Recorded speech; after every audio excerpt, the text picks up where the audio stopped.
throw around the word forgive and forgiveness a lot.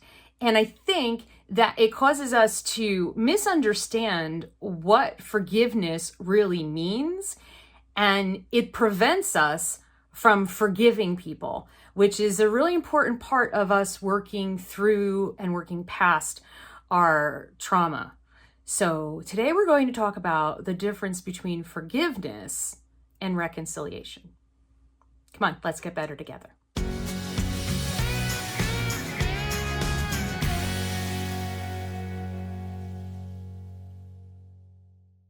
Hey everybody, I'm back. Wow, I'm back to making videos and I have makeup on. It was very interesting watching the edit of the preceding video and, seeing how really bad my skin looked. And you're like, wow, that's pretty harsh about yourself. But the thing is that my skin is in really good shape. It's something I take care of. It's also partially genetic, but I'm also really hyper about taking care of my skin. The reason my skin looks so bad was, as I listed in that video, I have not been doing the things that are good for my mental health. And those things are actually good for your skin too. The stress and the lack of self-care, it starts to show. And it's funny because I didn't realize until I watched that video why the people around me can tell that I'm not okay, because I think I do an amazing job of always acting okay in front of people. There's very few people who get to know when I'm not okay. The rest of the time, I'm just I'm a really positive, optimistic, perky, happy, helpful person. And that is who I am, but I don't ever let them see the other side. But I haven't been wearing makeup because I've just haven't felt like it, and everything with my mom and going over to the nursing facility every day and it's been hot out.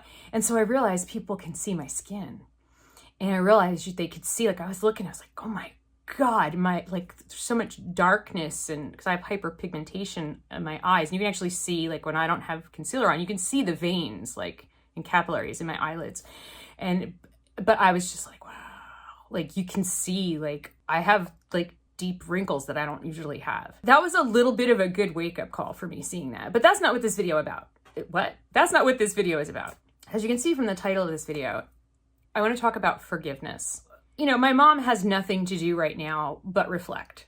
She sits in a wheelchair all day, and then they take her for physical therapy, so she gets to get out of the wheelchair to go do physical therapy twice a day and to go to the bathroom. And I go and visit her every day, and then one day a week my one brother goes, and then Saturdays, which today my brother and his wife and their daughter go. But the rest of the time it's the Hallmark Channel and being in her own head. And my mom is an amazingly resilient person, and I think that's where I learned resilience from. We had a very interesting conversation this morning. I don't know how we got there, but we got to talking about our childhood trauma. How do you talk to your mother about your childhood trauma when isn't she part of it? Yeah, she was. And so was her mother, though. We were both raised by the same person. My grandmother, my mother's mother, who I love fiercely, absolutely love my grandmother. She's passed a long time ago now, over 20 years ago. Oh, wow. She passed in 2001. But she raised me, and she was everything to me. And so was my grandpa until he left us when I was 9. And then my mom, so my grandma was like my mom, and my mom was like the dad of the family. She went out to work, she worked really hard, and then she would come home, and it was like she ate separately from us, and she kind of had a separate life. And then there's a bunch of stuff. She's part of my childhood trauma, but a lot of the childhood trauma comes from my grandmother, who is my mother's mother. And so today we were talking about my grandmother, and it was funny because my mom was like, wow, she really effed us up badly. But the conversation was about forgiveness and understanding that childhood trauma, child abuse, those things are cyclical, and generational until someone breaks the cycle. So in my family, it got to me. And then when I became an adult, I was like, stop the insanity, literally. And, I've done about a combined 10 plus years of therapy. I address my mental health with medication, and, I have to be really focused about it. And like I said in the previous video, I'm not always good about that. But before I decided to have a child, it was a very, having a child was something I had to really think about, because it was like, am I gonna just continue the cycle? And now I am sure I have screwed up my son in other ways. The good part is I have not screwed him up in the ways that my mom and I were screwed up, and in the ways that my grandmother was screwed up by her parents. And so I'm just finding new ways to screw up my child. And I say that half jokingly, because I think no parent is perfect and no childhood is perfect. And of course, my son had the misfortune of becoming accidentally famous on YouTube, which kids think they want to be YouTubers, but they don't really know the reality of what that entails. And, he quit because it must have done something right, because the kid's really self-aware and he asks for what he needs. But anyway, circling back to my mom. So I decided to stop the insanity, try to parent completely differently, which luckily my husband was on board with that. And now I find out that the way we parented has it's attachment parenting, it has styles, and there's a whole bunch of words for the way we chose to raise our child. There's now books about it, but to us it was just, we're going to treat this little human like a little human being. So we're going to treat this little human being with respect and dignity. And we are not going to hurt the little human being. And we are not going to take out our own frustrations, anger, hurt, sorrow, past traumas, and all our shit on the little human being, because little human being did not do anything, is not the cause of it. Now I find out that that's there's, like I said, there's books about it. So in talking to my mom, you're like, isn't this supposed to be about forgiveness? It is, because I have forgiven both of my parents. I have done that work within myself. I've done it in therapy. I've done it outside of therapy. I've done it, through writing and journaling. Sometimes I have to redo it. But I understand that, I want you to understand something. Forgiving does not mean forgetting. Forgiving does not mean saying it's okay what you did. In some cases, some things that happened to me when I was a kid were not okay, are not okay, never will be okay. And that's not my mom, just to be clear. There's other people who were supposed to love me and take care of me. And I, for my own self, needed to find forgiveness. And forgiveness for me was me starting to understand that, I always say, hurt people hurt people. And it was understanding that a healthy person who was okay would not have done those things. Maybe I guess what I'm trying to express is it's about forgiving the person's soul. Maybe it's about seeing them as a person, as a soul, and knowing that what they did is not who they are. It's really hard to explain, and it's really hard to do, but it's possible. And when you do it, like I said, forgiving is not forgetting. Forgiving is not excusing. Forgiving doesn't make it go away. Forgiving doesn't mean you have to have Thanksgiving dinner with that person or people. Forgiving doesn't mean you have to have any relationship with them at all. Forgiving doesn't mean their pictures are in your photo albums, okay? That's not what forgiving to me means. Forgiving is that understanding that this is another soul, and this soul is broken and hurt and screwed up, and that's where what they did to you came from. That's what forgiveness means to me. It doesn't mean wiping it all away and saying it's all okay. It's not like, I think we talk about forgiveness and maybe we need a better word for it. I think there's forgiveness and reconciliation. It's like the Catholic Church changed confession to the sacrament of reconciliation. And what the thinking behind that in Vatican II was that you're like, wait, where are we going right now?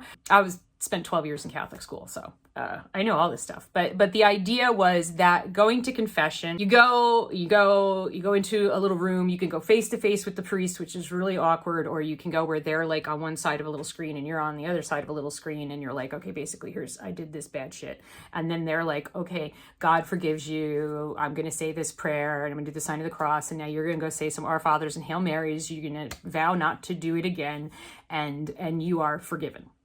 And the reason why they changed it to the sacrament of reconciliation instead of confession is because the sacramental part of it wasn't the confessing of the sins. The sacrament is being reunited with God when you are, forgiven, when the priest says the magic words. Notice I don't actually believe in this, but I just wanted to explain it to you. I think I think maybe we're using the word forgiveness or forgive too broadly.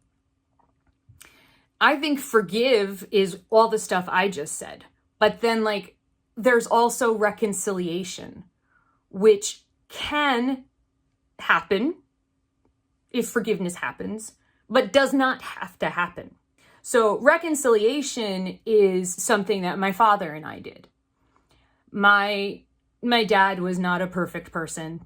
I was not a perfect kid, but I was a kid. So it's kind of like, well, it wasn't my fault. But then when you become an adult, by the way, at some point when you become an adult, it is your responsibility to go get help. So if you're my age and you've got childhood trauma and you're screwing up your life and you're hurting other people and you're saying, well, it's because I was hurt. That's not okay, by the way. It's not okay to hurt other people because you were hurt. That's not okay. You need to stop doing that, and you need to go get help, and you need to stop hurting people. You need to stop screwing up your life and the lives of other people. You need to go to therapy. You need to read the books. You need to do the stuff, okay? You need to do that, just to be clear, okay? You're not getting a hall pass because you were abused. You don't get to abuse people because you got abused, okay? Just saying all of that. Having said all of that, my father never did the work, never did the therapy, never did any of the stuff, okay? He just didn't. My mom has. My dad did not. And I don't know, maybe if he had lived to be older, maybe at some point he would have, but he died when he was 52. So, but he did, we had a forgiveness thing when I was 19, and then a reconciliation when I got a little bit older, right before he died, because I basically, went at him with all of the crap, you did all of this shit and I'm screwed up because of it, and that's so not okay. He was befuddled. He didn't know what to say.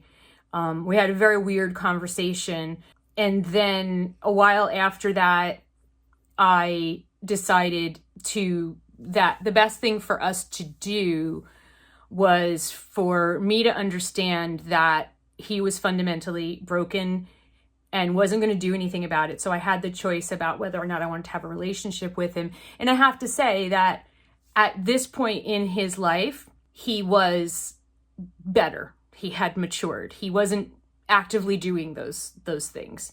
And he also said things like, he said he was sorry because he didn't realize that things he had done or said were hurting me. He didn't see it that way. And he was confused, and he's like, well, I'm sorry, and I think he was legitimately sorry because he just didn't know. He didn't realize it. It was the stuff that was done to him when he was a kid. And so he thought that's what he was supposed to do. And he was like, well, I didn't realize that was hurting you, and I'm sorry. So I had a choice. Do I forgive him? So I forgave him. And then after the forgiveness, I was like, well, okay, look, I'm never going to forget all of that stuff, but I want to have a relationship with you. So can we just kind of start from here forward, and I will agree to not bring the past into our new relationship if you will agree to not treat me like you used to. And that's what we agreed on. And that to me was the reconciliation. We were able to reconcile. And I should probably look up that definition, but and so that's possible in some situations. In some situations it isn't. You need both parties to be willing to say that there is something that needs to happen. We need to acknowledge some things. We need to, one or both of us needs to be forgiven and offer forgiveness. And then we need to agree that we're going to move forward and make promises to each other that we're not going to hurt each other anymore. And I mean, I think we do that in friendships. Like, we're much better at it with friendships. It's a lot less complicated than it is doing it with your parents, or family members. Friends have like big, huge blowout fights where you hurt each other so much. And then afterwards, you're like, I'm so sorry. I love you so much. And I'm so sorry that I said those awful things and that I hurt you. And then the other person's like, I'm sorry. I know I said awful things too. And I'm so sorry I hurt you. And can we get past it? And can we move forward? And that's the reconciliation. And reconciliation isn't necessary. So I want you to understand, I think that the point of this video, what's the point of this video? The point of this video is that forgiveness and reconciliation don't have to go together. But I think forgiveness for your own mental health, for your own soul, I think it's something worth working on. And you may, depending on the severity of the abuse or trauma, it might be something you need to work through with a therapist. Or it might, depending on where you are in this journey, it might be something that you just start thinking about. Can I see this person in a different way? Can I have compassion for this person's soul and who they are? If I strip them of all of the bad things that they have done, can I have compassion? So can you have compassion and understanding for someone that has wronged you, that has hurt you, that has been part of your trauma story? And if you have that compassion for them, I think that's what forgiveness means. I think it's seeing them in a different light. You can do that without having to bring them back into your life, without having to reconcile with them. And I think that's where the confusion is. I think that if we start looking at forgiveness differently, and we realize that it does not require reconciliation, then it can help us to heal. It can help us to keep moving forward in our own journey towards wholeness, towards healing the wounds. Of course, Rumi said, your wounds are the places where the light shines through. So I always think of myself as a piece of Swiss cheese that's held up to the sun. And the sun shines through the holes in the Swiss cheese. And there's a lot of holes, so I really let the sun shine. I think that the light can't shine through infected wounds. And that until we deal with the trauma, that's what we have. We have infected Swiss cheese. We have moldy Swiss cheese for souls. And the idea is we want to clear out the mold from our Swiss cheese souls.